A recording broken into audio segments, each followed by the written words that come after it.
Em um ponto remoto do planeta, onde o Oceano Atlântico se estende infinito sob um céu implacável, e as nuvens se arrastam pesadas, como fardos de desespero, erguia-se a estação de monitoramento costeiro 7.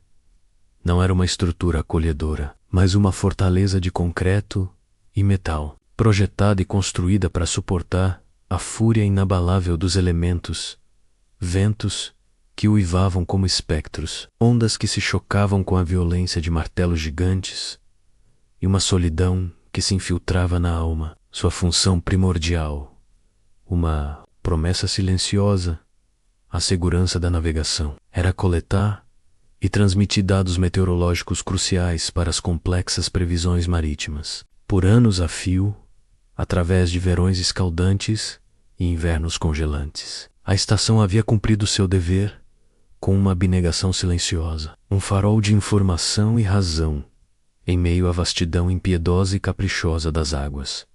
Naquele momento, um período que parecia a culminação de uma vida inteira dedicada à meteorologia, Elias Vance era o único ocupante da estação 7. Um homem com seus 50 e poucos anos, de rosto marcado pelo sal e pelos ventos oceânicos. Elias era um meteorologista experiente, cujas mãos calejadas pela manutenção de equipamentos e olhos vívidos pela observação de céus turbulentos haviam testemunhado inúmeras tempestades. A solidão, para ele, não era uma estranha, mas uma velha conhecida e, por vezes, uma aliada. Ele estava em sua última missão, o capítulo final de sua carreira. A estação seria desativada em breve, um marco obsoleto na era da tecnologia, substituída por sistemas de satélite mais modernos, eficientes e impessoais. Elias passaria seus últimos dias ali, um homem contra o mar, revisando os dados acumulados de uma vida, desativando os equipamentos um a um e preparando o relatório final, que selaria o destino da Estação 7. Era uma tarefa intrinsecamente, mas para um homem que sempre preferiu a companhia estoica do vento e a melancolia das ondas, a agitação humana era uma forma singularmente apropriada e quase poética de encerrar sua longa e dedicada carreira. As últimas semanas, no entanto, haviam sido atípicas, marcadas por uma série de eventos que Elias não conseguia classificar. Tempestades de uma intensidade incomum sopravam implacavelmente pelo Atlântico Norte, gerando padrões climáticos erráticos inexplicáveis. As correntes oceânicas pareciam ter enlouquecido, e os sistemas de pressão atmosférica comportavam-se de maneiras que desafiavam todos os modelos e teorias que Elias havia estudado e aplicado por décadas. Elias, com sua intuição apurada por anos de observação atenta e sua conexão quase mística com o humor do oceano, sentia em seus ossos que algo além do comum estava acontecendo. As leituras dos instrumentos, que antes eram previsíveis em sua lógica científica, agora oscilavam de maneira imprevisível, como se estivessem respondendo a uma força oculta. O mar, outrora familiar em sua ferocidade e em sua calma, parecia agora agitado por uma força invisível, uma presença imponente que o arrepiava.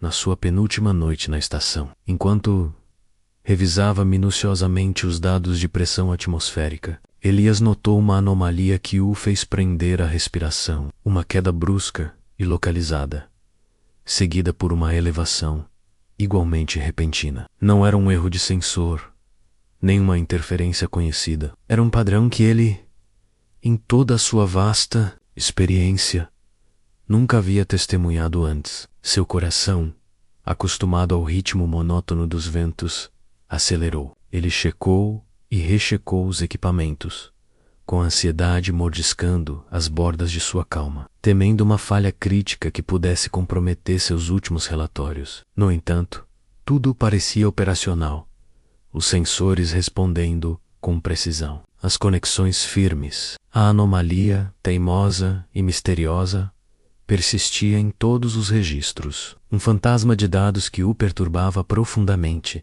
na sua última noite. O clímax da sua permanência solitária, a estação foi atingida por uma tempestade de intensidade brutal uma fúria atlântica que parecia ter sido convocada pelo próprio destino. Andes gigantescas, como paredes de água espumosa, chicoteavam a estrutura com uma força ensurdecedora.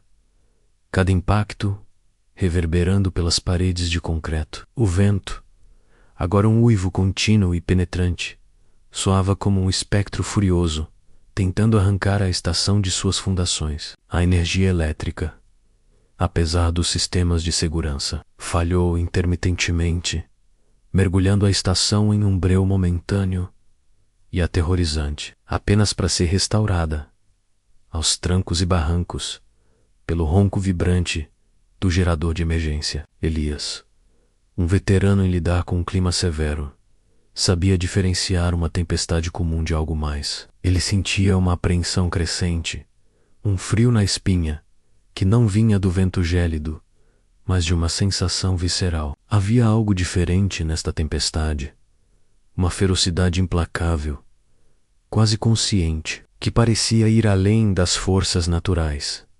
Enquanto Elias lutava para manter os sistemas de comunicação funcionando, com as mãos firmes nos controles, os olhos fixos nos monitores que piscavam na penumbra das luzes de emergência, ele percebeu que a anomalia na pressão atmosférica havia retornado, mas desta vez era ainda mais intensa, uma flutuação violenta que desafiava qualquer explicação. E então, no monitor principal do sonar, algo que paralisou seu coração, um padrão estranho, quase orgânico, começou a se formar nos dados. Não eram os ruídos típicos de ondas quebrando, nem os sons familiares da vida marinha comum, como baleias ou cardumes.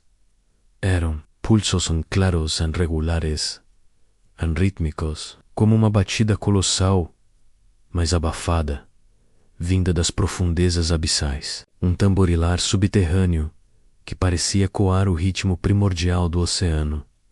A comunicação via satélite, já instável devido à tempestade, tornou-se precária, e a linha principal de transmissão começou a chiar ruidosamente, como se algo estivesse tentando rompê-la. Elias sabia que sua janela de transmissão, sua última chance de compartilhar o que estava testemunhando, estava se fechando rapidamente. Com uma determinação que beirava o sacrifício, ele pegou o microfone do sistema de comunicação da estação, seu objeto de trabalho mais familiar, e sua voz, embora marcada pela exaustão e pelo som da tempestade, ecoou solitária na sala de controle, agora iluminada apenas pelas luzes vermelhas e intermitentes de emergência. Aqui é Elias Vance, da estação de monitoramento costeiro 7.